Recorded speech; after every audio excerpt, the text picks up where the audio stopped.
Hey guys, today I'm going to be reading for you The Lion, the Witch, and the Wardrobe. I just wanted you to have something that is me reading it, and I'm going to give you like my thoughts as I read, just to sort of help you understand where we're going. And so I will also post another version of someone else reading it. They're not going to have commentary, it's just going to be reading the text, but I thought that I would give my thoughts because I love this story and it is one of my favorite ones, and this is what we would do in class. So you're going to get a taste of that here. I'm going to read chapter by chapter. So this is chapter 1. It is called Lucy Looks into a Wardrobe. Once there were 4 children whose names were Peter, Susan, Edmund, and Lucy. This story is about something that happened to them when they were sent away from London during the war because of the air raids. They were sent to the house of an old professor who lived in the heart of the country, 10 miles from the nearest railway station and 2 miles from the nearest post office. He had no wife, and he lived in a very large house with a housekeeper called Mrs. McGreedy and 3 servants. Their names were Ivy, Margaret, and Betty. But they do not come into the story much. He himself was a very old man with shaggy white hair, which grew over most of his face as well as on his head, and they liked him almost at once. But on the first evening when he came out to meet them at the front door, he was so odd-looking that Lucy, who was the youngest, was a little afraid of him, and Edmund, who was the next youngest, wanted to laugh and had to keep on pretending he was blowing his nose to hide it. As soon as they had said goodnight to the professor and gone upstairs on the first night, the boys came into the girls' room and they all talked it over. "We've fallen on our feet, and no mistake," said Peter. "This is going to be perfectly splendid. That old chap will let us do anything we want." "I think he's an old dear," said Susan. "Oh, come off it," said Edmund, who was tired and pretending not to be tired, which always made him bad-tempered. "Don't go on talking like that." "Like what?" said Susan. "And anyway, it's time you were in bed." "Trying to talk like mother," said Edmund. "And who are you to say when I'm to go to bed? Go to bed yourself." "Hadn't we all better go to bed?" said Lucy. "There's sure to be a row if we're heard talking here."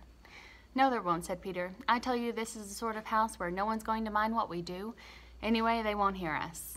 It's about 10 minutes walk from here down to that dining room, and any amount of stairs and passages in between." "What's that noise?" said Lucy suddenly. It was a far larger house than she had ever been in before, and the thought of all those long passages and rows of doors leading into empty rooms was beginning to make her feel a little creepy. "It's only a bird, silly," said Edmund. "It's an owl," said Peter. "This is going to be a wonderful place for birds. I shall go to bed now. I say, let's go and explore tomorrow. You might find anything in a place like this. Did you see those mountains as we came along? In the woods? There might be eagles. There might be stags. There'll be hawks. Badgers," said Lucy. "Foxes," said Edmund. "Rabbits," said Susan. But when next morning came, there was a steady rain falling, so thick that when you looked out of the window you could see neither the mountains, nor the woods, nor even the stream in the garden. "Of course it would be raining," said Edmund.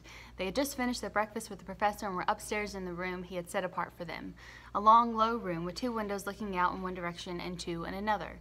"Do stop grumbling, Ed," said Susan. 10 to 1 it'll clear up in an hour or so, and in the meantime we're pretty well off. There's a wireless and lots of books." "Not for me," said Peter. "I'm going to explore in the house." Everyone agreed to this, and that was how the adventures began. It was a sort of house that you never seemed to come to an end of, and it was full of unexpected places.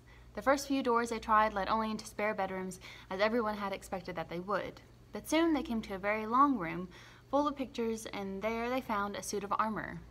And after that was a room all hung with green, with a harp in one corner, and then came 3 steps down and 5 steps up, and then a kind of little upstairs hall and a door that led out onto a balcony, and then a whole series of rooms that led into each other and were lined with books, most of them very old books and some bigger than a Bible in a church.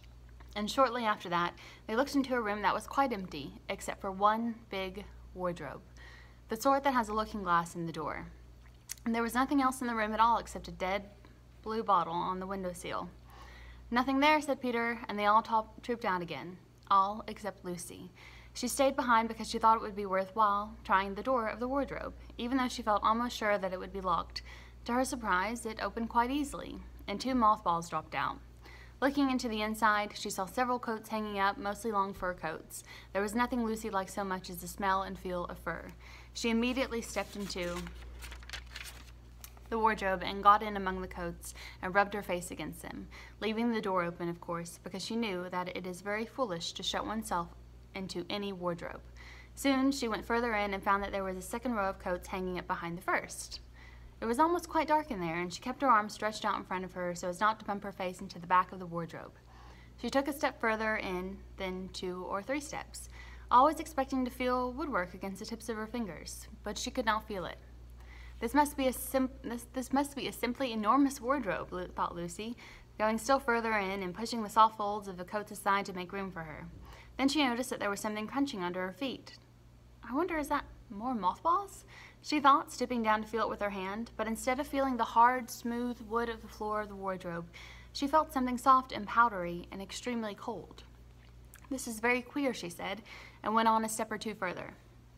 Next moment she found that what was rubbing against her face and hands was no longer soft fur, but something hard and rough and even prickly. Why, it is just like branches of a tree, exclaimed Lucy, and then she saw that there was a light ahead of her, not only a few inches away where the back of the wardrobe ought to have been, but a long way off. A moment later she found that she was standing in the middle of a wood at nighttime, with snow under her feet and snowflakes falling through the air. Lucy felt a little frightened, but she felt very inquisitive and excited as well. She looked back over her shoulder, and there, between the dark tree trunks, she could still see the open doorway of the wardrobe, and even catch a glimpse of the empty room from which she had set out. She had, of course, left the door open, for she knew that it is a very silly thing to shut oneself into a wardrobe. It seemed to be still daylight there. I can always get back if anything goes wrong, thought Lucy. She began to walk forward, crunch, crunch over the snow, and through the wood toward the other light. In about 10 minutes she reached it and found it was a lamp-post. As she stood looking at it, wondering why there was a lamp-post in the middle of a wood, and wondering what to do next, she heard a pitter-patter of feet coming toward her. And soon after that, a very strange person stepped out from among the trees into the light of the lamp-post. He was only a little taller than Lucy herself, and he carried over his head an umbrella, white with snow. From the waist upward, he was like a man, but his legs were shaped like a goat's. The hair on them was glossy black, and instead of feet, he had goat's hoofs. He also had a tail, but Lucy did not notice this at first because it was neatly caught up over the arm that held the umbrella, so as to keep it from trailing in the snow. He had a red woolen muffler around his neck, and his skin was rather reddish too. He had a strange but pleasant little face, with a short pointed beard and curly hair, and out of the hair there stuck 2 horns, one on each side of his forehead. One of his hands, as I have said, held the umbrella. In the other arm he carried several brown parcels. What with the parcels and the snow, it looked just as if he had been doing his Christmas shopping. He was a fawn, and when he saw Lucy, he gave such a start of surprise that he dropped all his parcels. "Goodness gracious me!" exclaimed the fawn. End of chapter 1. So we're going back here. So what do we know of the siblings? Lucy, Edmund, Susan, and Peter. What do we know of them? So far we know that they're very adventurous, they're very mischievous. The first thing that they wanted to do when they got to this house is they wanted to explore. They wanted to see what was out there. They wanted to go into the woods.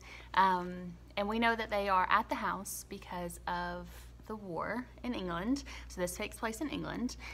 So there was a great war there in real life. So a lot of the families there would take their children out of the city and send them to like the country. So when the air raids came and the opposing side dropped bombs on the city so that their children would be safe. So this is what has happened, and it did actually happen in real life. The context anyway. So they go to this place, and as they're exploring the house, Lucy finds a wardrobe. So like a closet, but like a standalone, and I think that that is in your vocabulary. And she goes into the wardrobe, but it's not a regular one, it is a magical one. And it takes her out into a new world where she gets to meet Mr. Tumnus, who is a fawn. And then that is the end of chapter 1. So you have had this sort of adventure with her. And now she is in this new place, and we're going to see what happens in chapter 2.